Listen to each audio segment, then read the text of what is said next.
Hello everyone, we're going to make panettone or panettone, which is a beautiful yeasted bread which is enriched with butter and eggs, and it's an Italian dish made at Christmas. But you've probably seen them in delis. It's a really high bread full of fruit and mixed peel, and it's usually got almonds on the top. Well, we're going to do a variation of that. We're going to make individual panettones. So to start with, we have to get our yeast ready. Now we have to make the milk just the right temperature for the yeast.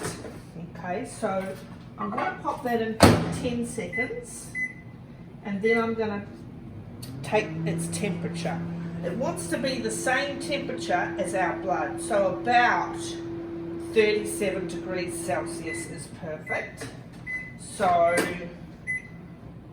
we're doing what's called making the sponge.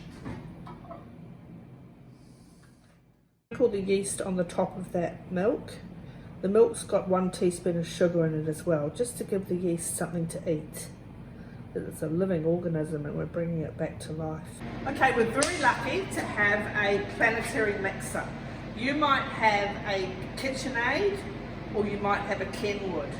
It's quite hard to do this recipe without one of those pieces of equipment, because you have to knead it for 15 minutes, and that is really hard to do, especially since it's such a sticky dough.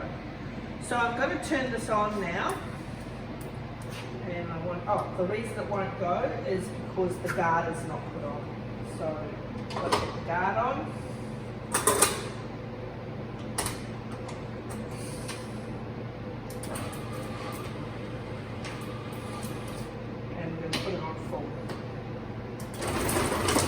So that's the butter in there.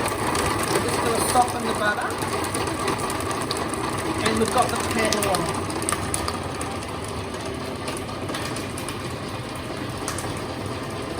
So that's enough. And now we're going to add the sugar. There's quite a lot of sugar in this recipe.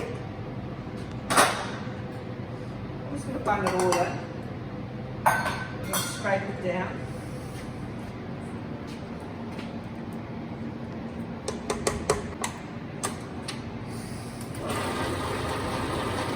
Okay, we're going to let the sugar and the butter cream until it's quite white and fluffy. To scrape that down again, because we're going to add the eggs one at a time. So we're going to add the eggs one at a time. There's 5 eggs in this recipe, which is why the panettone has that yellow colour. And also we had some vanilla in there and with the butter and sugar as well. I forgot to tell you that. So the eggs should be, for baking, they should be room temperature. I forgot to take mine out of the fridge this morning when I got here. So it could be that it could break.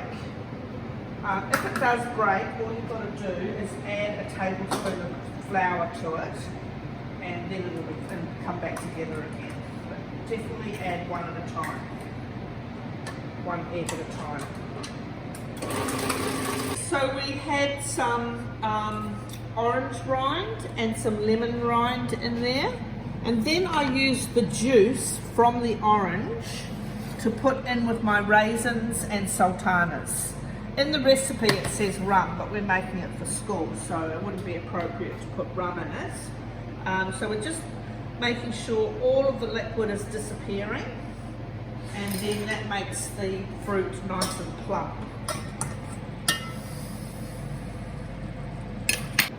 Okay, I've got my eggs in now, and now I'm going to change the accessory. I'm going to change the paddle to a dough hook. This has actually broken a little bit, but I don't think it's going to matter. Scrape it down. I'm going to add my rind.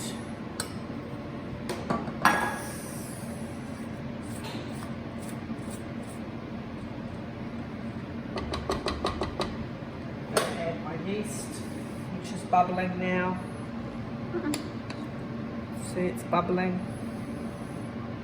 Probably could wait a little bit longer, but it's going to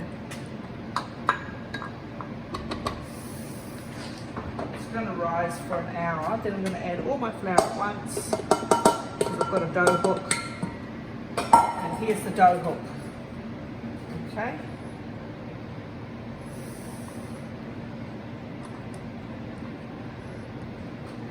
Guard on. Raise it up.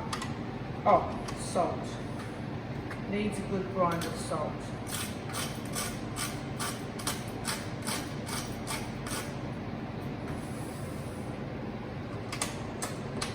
Put it on low to start off with, otherwise you have flour everywhere.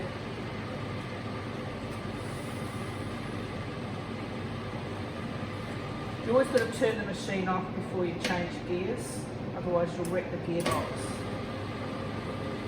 Come and have a close-up look of the flour incorporating.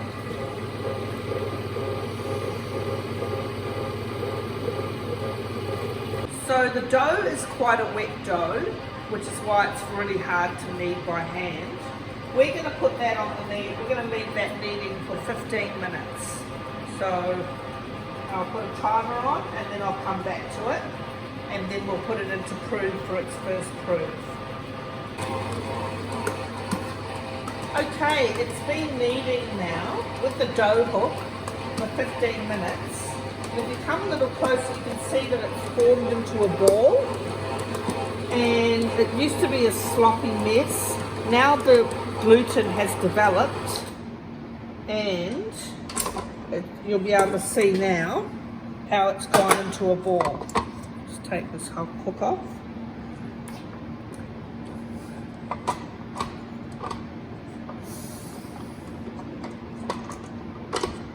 So there you can see how the gluten has developed. And now I'm going to take you through into the commercial kitchen and we're going to put it into the combi oven to prove for about an hour. Well, I'm just making a tea towel really sort of damp here because that's going to go over the top of the dough like that, just so it doesn't form a crust. And if you have a look over here, this is our rational combi. You can set it to prove your bread on a cycle and it automatically goes on to bake after that, but we're using it manually. So what I've got is, I've got it on the function for steam and convection at the same time. I've got 100% humidity, but my temperature is only 35 degrees because we don't want to have it hotter than that because we're going to prove the dough, proof it. And that means that we're going to bring the yeast to life and it's going to rise the dough by double its size. If you don't have one of those, you don't have one of these at home obviously, but you can just put it somewhere warm. It might take a little bit longer to proof than an hour. We're going to put that in for an hour and then we're going to add our fruit. So that's an hour.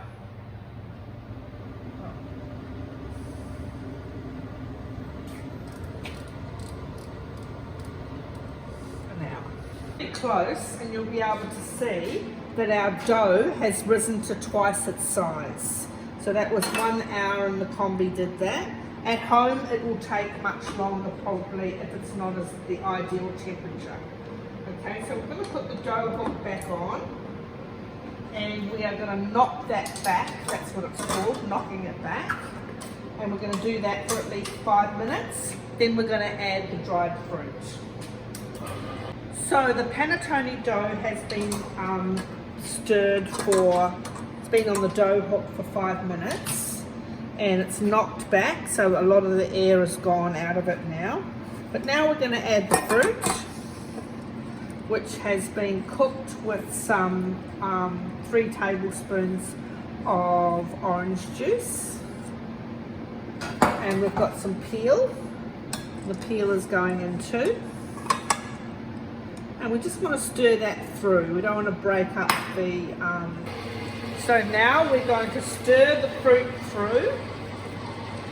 And we don't want it to go for too long. We just want to... We don't want to break up the fruit. We just want to stir that through. Alright, so we decided that we're going to make individual panettones. So basically I'm going to put them in a muffin tin, and I'm just going to put about half a muffin tin full of dough.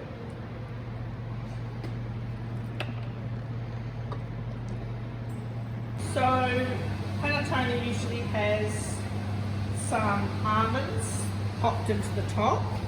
Now the recipe says to brush it with sugar and egg white, but I tried that last night and it was a disaster. The sugar burnt, so I'm not even going to put egg wash on it because it's got a lot of egg already in it, right? And I think it's going to brown perfectly well without it. Come back to the combi oven, and we're putting our beautiful little mini panettones in there, and I'm going to cover it with a damp tea towel. And I'm going to pop it back on again. Oops, that's not working. And we're going to pop that back on again. We want it on steam and convection, 100%, 35 degrees. And we'll probably want to run that for, well, let's check it after 20 minutes. We want them to double in size, but they're only small, so they might double quite quickly.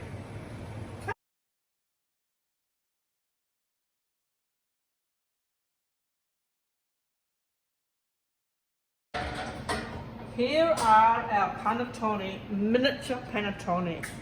And if you have a look over here, you will see that we've actually cut one in half just to make sure that it's cut, because it's only had 13 minutes in the oven. And look, it's cooked all the way through.